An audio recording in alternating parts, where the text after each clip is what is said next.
Bonjour à toutes et à tous et bienvenue dans cette nouvelle édition du journal. Comme tous les vendredis, nous tentons de vous faire vivre l'actualité en extérieur. Et aujourd'hui, nous sommes tout simplement du côté de la Petite Terre, à la Case Rocher, où nous serons tout à l'heure avec la sous-préfète chargée de la cohésion sociale et de la jeunesse, Sylvie Espessier, puisqu'il s'agit du dernier jour qu'elle passe sur le territoire. Elle quitte ses fonctions au bout de 2 ans. On en parlera avec elle tout à l'heure. Mais tout de suite, voici les titres de la journée.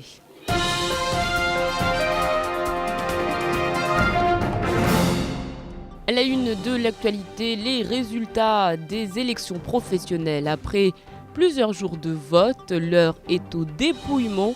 Les représentants des organisations syndicales se sont donné rendez-vous ce matin au vice-rectorat.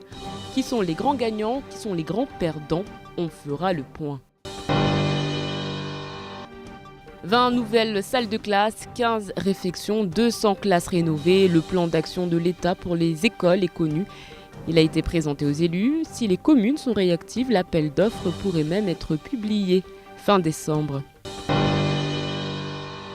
Et puis à chaque jour son accident, la phrase pourrait faire sourire si les circonstances n'étaient pas aussi graves.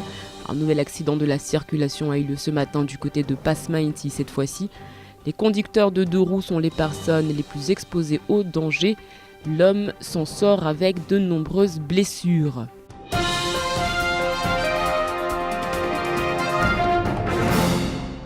CGT, UNSA, SNES, FSU, ils étaient tous ce matin au vice-rectorat pour le dépouillement des votes des élections professionnelles. Alors hier, il y avait déjà des estimations. Il faut dire que tous n'étaient pas d'accord sur le résultat des votes.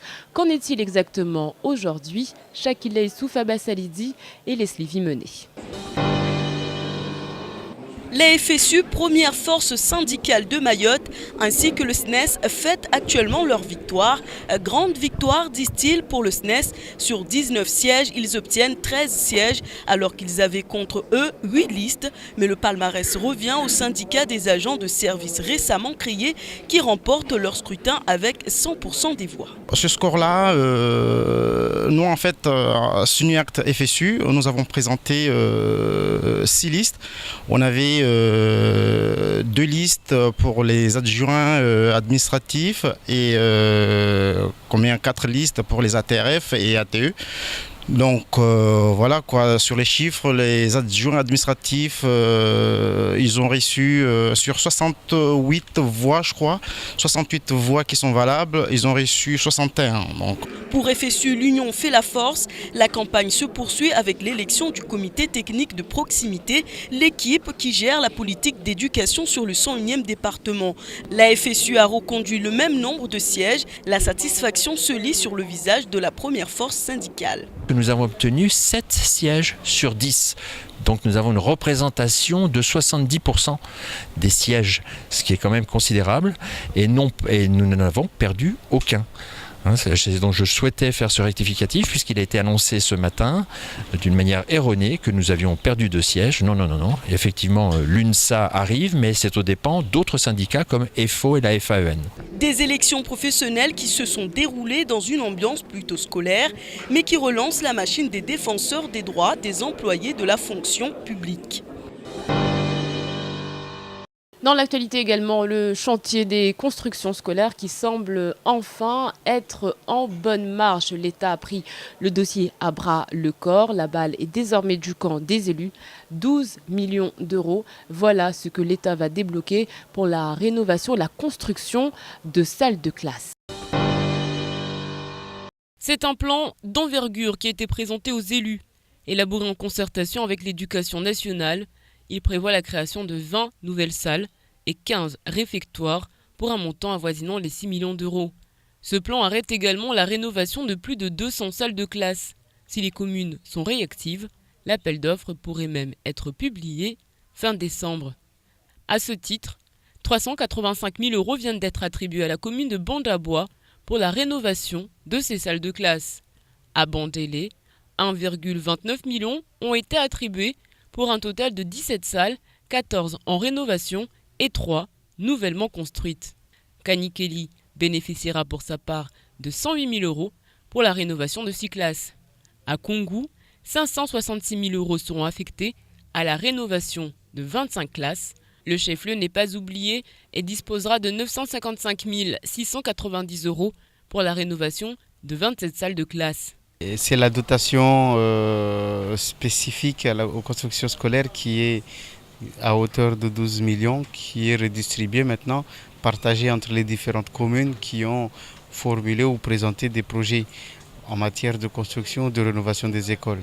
Donc, à mon sens, on ne va pas faire un plat là-dessus. Au total, il y aura 4 nouveaux blocs sanitaires, 174 salles rénovées, 27 constructions de salles, 10 nouveaux réfectoires et 5 locaux techniques.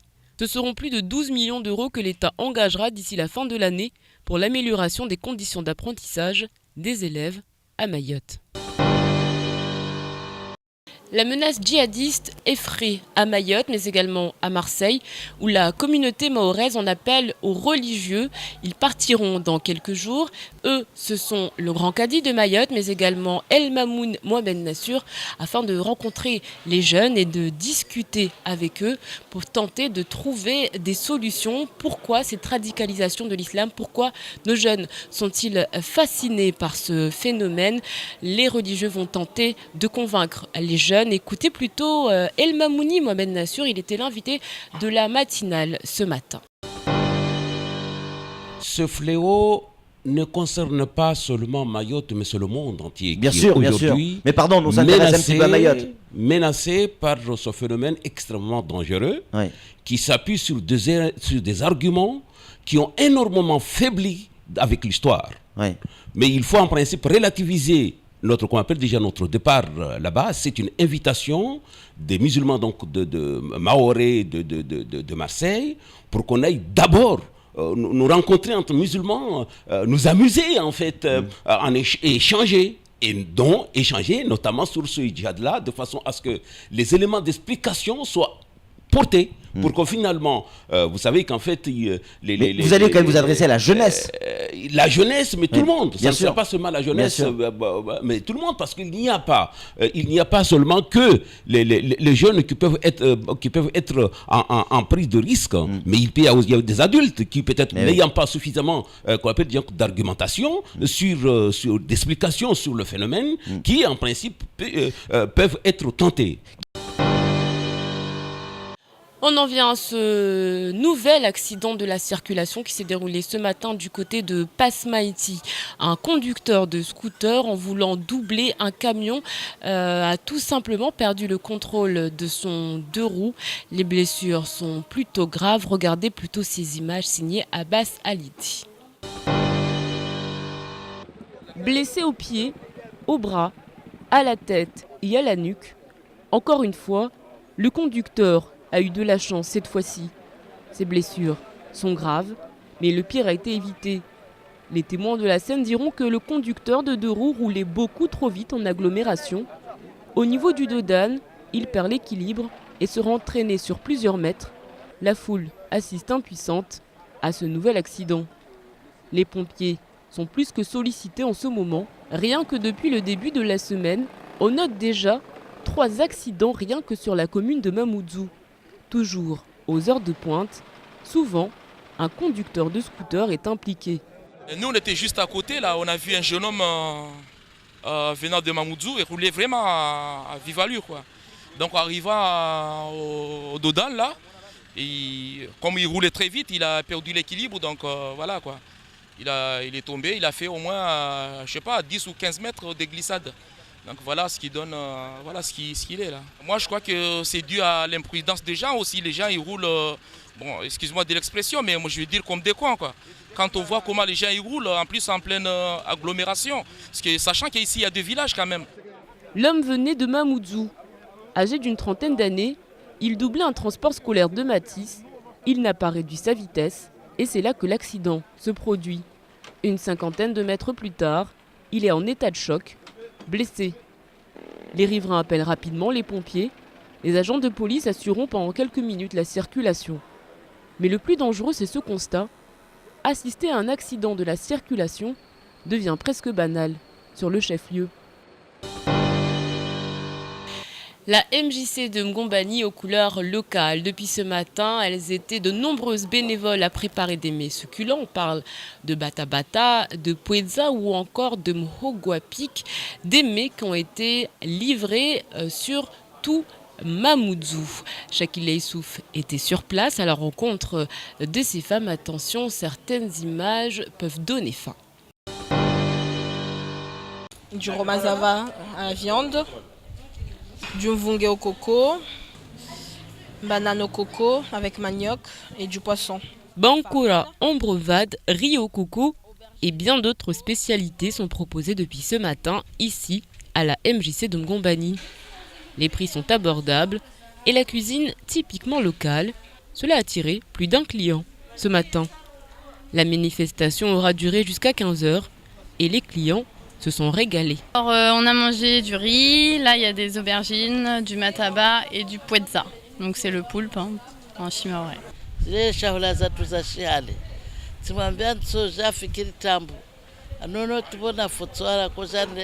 Mogopiki para mogopiki mtsolola kakamuku zitu pia alhamdulillah ristera ifete tabandi kura ribolewa tsara irege dagoni. Mais dans l'après-midi, le plus dur reste à faire pour les bénévoles. Les marmites, les couverts, tout doit être propre. Les femmes sont venues nombreuses aider la MJC de Mamoudzou. Plus d'une centaine de personnes ont commandé. C'est donc un succès pour cette nouvelle manifestation. On ne s'attendait pas à avoir beaucoup de monde. Donc il y a eu à peu près une centaine de personnes qui sont venues de Cavani jusqu'à Magicavo. On a même eu des personnes qui sont venues de Sada, qui ont commandé à l'avance, réservé, et ils sont venus acheter leurs plats. Donc le but de cette journée, c'était de passer une journée conviviale entre parents, enfants et des personnalités. On a eu des maires qui sont venus. Donc je pense que la MJC a tout à fait réussi son action. Déjà, les bénévoles pensent à réitérer l'opération très prochainement. En attendant, les fonds récoltés aujourd'hui serviront aux prochaines activités de l'association durant les vacances de Noël. Des activités qui seront proposées aux jeunes du quartier. Comptez entre 15 et 100 € pour faire plaisir à vos proches. Et oui, les périodes de fêtes de fin d'année, c'est l'occasion de dépenser, surtout pour Noël. Et il faut dire que si certains magasins sont en retard, les décorations des enseignes et des couloirs vont au train. C'est ce qui s'est passé il y a quelques jours du côté de Hyper Discount où les derniers préparatifs se mettent en place. Les images sont signées Abbas Alidi. Cette année, comme tous les ans, les enseignes de Mayotte se mettent aux couleurs de Noël. Pour certaines grandes surfaces, du retard aura été pris, dépendre de l'extérieur pour une commande et devoir attendre pour mettre en rayon, l'un des gros inconvénients en ces périodes fastes. Nous sommes en train de mettre le jouet de Noël avec plusieurs familles, le premier âge, les peluches, les jouets garçons où nous aurons pas mal de commandes, les jouets filles avec des marques comme Barbie, Polly Pocket, My Lovely Pony, la décoration de Noël où nous aurons des guirlandes électriques, des LED, les sapins de Noël qui arriveront, les jeux de société, tout ça va être mis en place assez rapidement. Les familles se sentent de plus en plus concernées par les périodes de fin d'année. La demande ne cesse d'augmenter, les Mahorais dépensent de plus en plus pour Noël. On a tous les budgets qui répondent à la demande des familles. On a des jouets qui peuvent aller aux alentours de 3 € jusqu'à des jouets un peu plus sophistiqués qui rentrent au niveau de la gamme, qui répondent aujourd'hui à tous nos types de clientèle, que ce soit la famille, la ménagère, monsieur et madame tout le monde, à la famille un peu plus qui ont les moyens, qui ont un peu plus de pouvoir d'achat. Pour le moment, les couloirs sont plutôt calmes.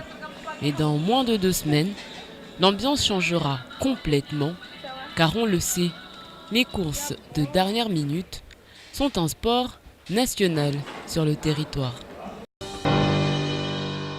Souvent critique, amer, lourd engagés, syndicalistes ou politiques. Les mots sortent de la plume du rédacteur en chef de France Mayotte Matin qui a, à l'occasion du 1000e numéro de ce quotidien, publié un édito.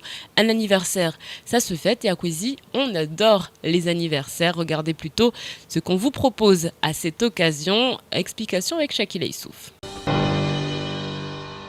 Certains l'aiment, beaucoup le critiquent. Qu'à cela ne tienne, le quotidien France Mayotte Matin est toujours là. Les politiques, fonctionnaires, syndicalistes, personne n'est épargné. La plume est virulente, ironique, tranchante, partiale.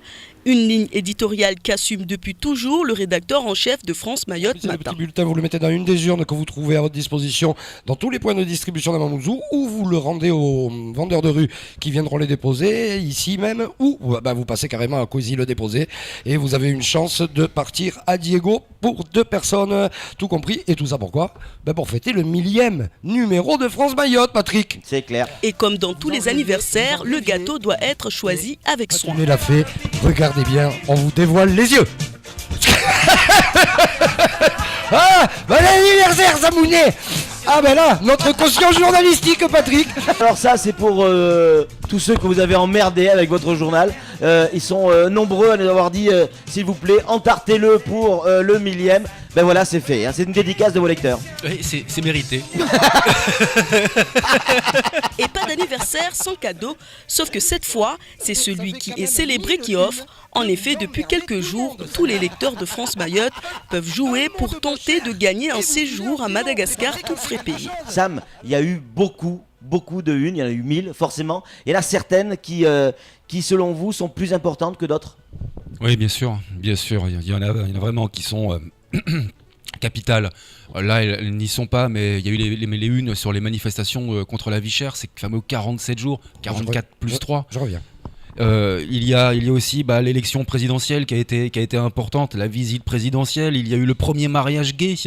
J'ai une petite note particulière, une petite note affective pour cette une.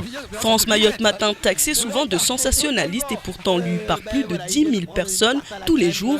Alors, longue vie au quotidien. Moi j'y suis pour rien, moi j'ai besoin de faire un palmiton, Samuel. Le tirage au sort aura donc lieu lundi. On saura qui partira en direction de Madagascar ce jour-là. En attendant, pour nous, il est l'heure de faire le point sur l'actualité en bref dans votre journal.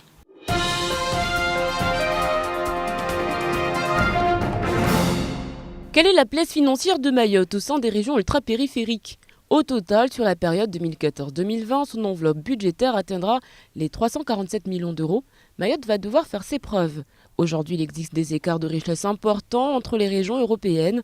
Sur les 273 régions, 1 sur 4 présente un PIB inférieur à 75% de la moyenne Union européenne.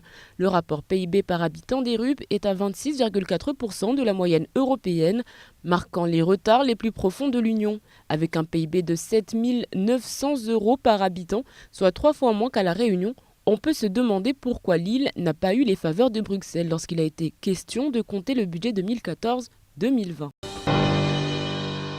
Mayotte demeure une terre d'exception en termes d'immigration, notamment en ce qui concerne l'aide médicale d'État, qui donne droit à la prise en charge à 100% des soins médicaux et d'hospitalisation. À Mayotte, le dispositif n'existe pas et le ticket modérateur à 10 € le remplace pour les soins courants. Une non-application qui n'est pas sans conséquence pour certaines personnes souffrant de maladies graves nécessitant une dialyse régulière. Ainsi, 8 malades ressortissants comoriens souffrent de ces maux et la prise en charge ne serait plus effective aujourd'hui, empêchant matériellement tous les soins. Ainsi, 3 malades étrangers en situation irrégulière sur le territoire sont morts durant les mois qui viennent de s'écouler. En octobre dernier, le centre équestre Lagon Équitation avait reçu la distinction Club Responsable 2014 pour son initiative « Tous ensemble, tous responsables à Mayotte » sur la thématique éco-responsabilité. Le projet consiste à initier les enfants au tri sélectif par l'installation de poubelles de couleurs et de pancartes explicatives et à les sensibiliser au respect et à la protection de l'environnement. Generali, à l'origine du concours, a choisi de poursuivre cette initiative pour récompenser les clubs qui agissent au quotidien en mettant en place les trophées du sport responsable.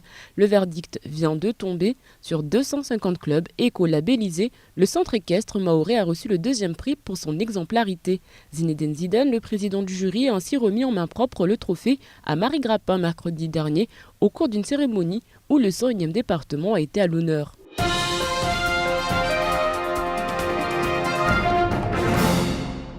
Dans le cadre de la semaine de la presse, et oui, chaque établissement, chaque classe se doit d'organiser sa semaine de la presse. Eh bien, c'est une classe de seconde qui est venue visiter les locaux de Kwezi.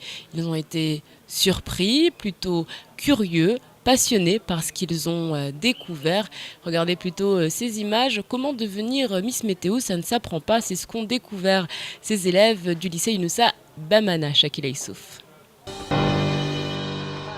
Chaque année, dans les établissements scolaires est organisée la semaine de la presse. Une classe du lycée Bamana est venue visiter le groupe Kwezi TV. Ils ont été accueillis avec beaucoup de pédagogie. Charmés par la Miss Météo, les filles majoritaires dans la classe rêvent d'ores et déjà toutes d'être présentatrices de météo. Alors, à Mamoudzou, il fera 28 degrés le samedi 5 décembre, à Sada 28 aussi. Et bien sûr, à Bandrélé, il fera 30 degrés, effectivement. Et le seul garçon présent, Mansouab, au milieu de ces 17 filles, souhaite devenir présentateur météo. J'ai envie de voir comment les gens travaillent ici, comment ils présentent la météo, tous ces genres de trucs. Et toi, qu'est-ce que tu aimerais faire, toi? Si tu étais à Kwezi, qu'est-ce que tu aurais aimé faire? J'aurais aimé être présentateur de la météo. Sourire aux lèvres et des perspectives plein la tête, les lycéens ont rencontré l'équipe de la régie avec un Hakim Saïd omniprésent sur le plateau. Il le faut bien, il est important de bien brancher son micro à chef. Les élèves sont passés tour à tour pour présenter la météo. Après avoir pris quelques photos, nos jeunes lycéens peuvent retourner à l'école et étudier pour devenir techniciens, régisseurs, journalistes, animateurs, radio ou télé et plein d'autres métiers. Cette année, nous avons présenté ce projet au rectorat et à notre administration au lycée de Mamoudzou et qui a été validé, ce qui fait qu'avec une classe entière, nous découvrions tous les médias disponibles sur l'île de Mayotte, de façon à ce qu'ils connaissent le maximum de métiers qui gravitent autour des médias. Ça leur permet aussi de visiter des locaux, de sortir un petit peu de leur environnement. La seconde 10 du lycée Bamana continuera à visiter les médias toute la semaine afin d'en découvrir les différentes facettes, télévision, radio, papier, internet. Le traitement de l'information passe par un travail d'équipe que les élèves du lycée Bamana ont pu voir, un moyen peut-être de les intéresser à s'informer. Voilà donc pour ce sujet qui concernait ces jeunes en rapport avec la presse. Sylvie Espessier, merci donc de nous recevoir à la Case Rocher pour, on va dire, une dernière un peu particulière, puisque vous prenez l'avion dans quelques heures. Alors, par rapport à ce sujet sur ces jeunes qui viennent visiter les locaux de KTV, qui découvrent ce que la presse, vous, en tant que sous-préfète, comment voyez-vous la presse à Mayotte ? Alors, merci Yabi tout d'abord de m'accorder ce temps, surtout aujourd'hui, c'est un jour un peu particulier puisqu'effectivement, vous l'avez signalé, je quitte Mayotte juste après. Alors, la presse, comme tous les médias, ont une importance essentielle à Mayotte, d'autant plus que les gens lisent finalement assez peu la presse écrite, mais par contre écoutent beaucoup la radio et regardent beaucoup la télévision. Que les jeunes puissent visiter des professionnels, alors chez vous ou dans des entreprises, me paraît aussi une démarche essentielle parce que à l'heure où les jeunes ont des choix à faire qui sont importants pour leur carrière professionnelle, il est important qu'ils fassent des choix éclairés en fonction de ce qu'ils peuvent connaître des métiers auxquels ils prétendent. Alors vous êtes arrivé il y a 2 ans, depuis vous étiez donc en charge de la cohésion sociale et de la jeunesse. Qu'est-ce que ça représente exactement la cohésion sociale à Mayotte ? Un beau défi mais un très grand challenge. Il y a beaucoup de choses à faire à Mayotte. Les dossiers n'ont pas manqué dans ces 2 années passées à Mayotte. Il y en a sur lesquels j'ai beaucoup travaillé et dont je suis particulièrement fière. Comme j'imagine la question de l'éducation à Mayotte, notamment par rapport aux écoles ? Oui, bien sûr. J'ai passé presque 25 ans de ma vie à l'éducation nationale. C'est une cause pour laquelle je ne peux pas rester insensible. Avoir des écoles, c'est faire un pari sur l'avenir. C'est parier sur les jeunes et parier sur leur capacité à construire demain. Donc pour avoir des diplômes, il faut faire des études dans des conditions correctes et pour cela, il faut des écoles. Est-ce que 12 millions, c'est assez au vu de ce que vous avez vu ? On rappelle donc que vous avez parcouru ces établissements à travers Mayotte avant de faire un rapport. Par rapport à ce que vous avez vu, est-ce que c'est suffisant ? Alors effectivement, je me suis rendue dans toutes les communes, j'ai visité un très très grand nombre d'écoles, rencontré les élus qui étaient en charge de ces écoles, rencontré également le syndicat qui était avec la compétence de construire et de rénover ces établissements. Comme vous le savez, ce syndicat est en cours de dissolution. Voilà pourquoi l'État a décidé de faire un gros effort financier en direction des écoles. Alors on peut toujours penser que 12 millions c'est pas assez, pourtant il n'y avait pas moins avant. Seulement avec 12 millions maintenant, nous allons rénover plus de 210 classes, construire 20 nouvelles classes et 15 réfectoires. Donc je trouve que le bilan est quand même très beau. Alors justement, par rapport à ces élus, il faut qu'on en parle quand même. On a l'impression qu'à chaque fois, l'État, à savoir la préfecture à Mayotte, lance une perche et puis les élus ont un peu du mal à la rattraper, cette perche. Alors je ne sais pas si on peut dire ça comme ça. En tout cas, les élus n'avaient plus cette compétence puisqu'il existait un syndicat intercommunal à qui les élus, enfin les communes, avaient délégué cette compétence construction et rénovation scolaire. Force est de constater, après pratiquement 2 ans sur ce territoire, que ce syndicat ne remplissait pas ses missions, remplissait plus ses missions. Je crois qu'on ne pouvait pas faire autrement que de faire un constat partagé, qu'il fallait vraiment faire un effort important, en synergie avec les communes, bien sûr, l'État seul ne peut rien, pour qu'on arrive à débloquer cette situation et à donner la chance à tous ces jeunes de faire des études dans de bonnes conditions. Et on sait bien que l'école primaire est quand même la base, le socle sur laquelle va se construire le reste de la scolarité. Alors aujourd'hui, vous êtes sur le départ. Est-ce qu'on peut dire mission accomplie finalement ? Est-ce que vous êtes satisfaite de ces 2 ans, de ces actions qui ont été menées, ou alors il y a beaucoup de chantiers qui sont encore en suspens ? J'avais encore plein d'idées. Je ne doute pas que la personne qui va me succéder en aura tout autant que moi et va s'investir de la même manière. Je crois que c'est une construction à plusieurs. C'est ce que je disais tout à l'heure lors de mon discours. Il y a un proverbe africain qui dit « Si tu veux aller vite, pars seul, mais si tu veux aller loin, allons-y ensemble ». Et je trouve que ça résume très bien la situation de Mayotte, parce qu'il faut qu'on puisse arriver à conjuguer nos efforts pour débloquer la situation et faire avancer les grands dossiers. Qu'est-ce que vous direz aux personnes que vous rencontrerez dans un futur proche de Mayotte ? Qu'est-ce qui vous aura marqué ? Qu'est-ce que vous aurez retenu ? La jeunesse de la population, c'est une vraie chance. Je pense qu'à Mayotte, on l'a pas encore assez compris. En métropole, les élus se battent pour qu'on ne ferme pas de toutes petites écoles et leur gros problème, c'est la construction des maisons du 3e âge. À Mayotte, on a la chance de construire des écoles. C'est quand même ça le pari sur l'avenir. Alors justement, par rapport à ça, j'imagine que vous avez rencontré celui qui vous succédera.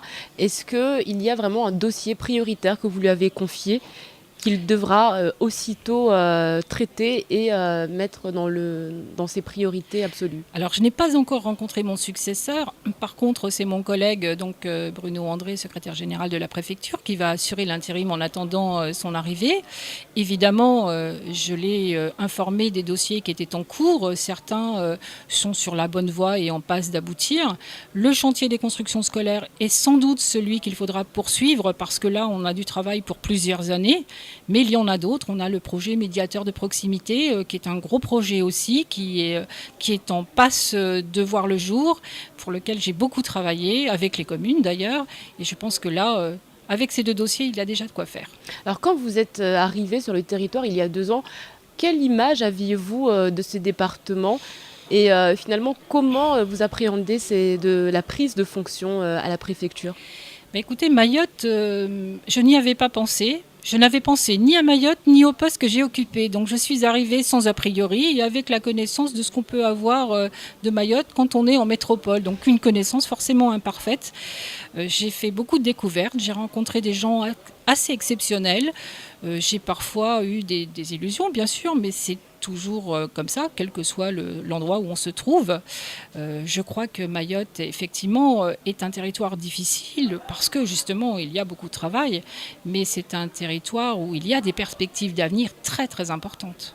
On vous a beaucoup vu sur le terrain avec la délégation aux droits des femmes, avec toutes les cérémonies de remise de trophées pour la formation, pour les jeunes.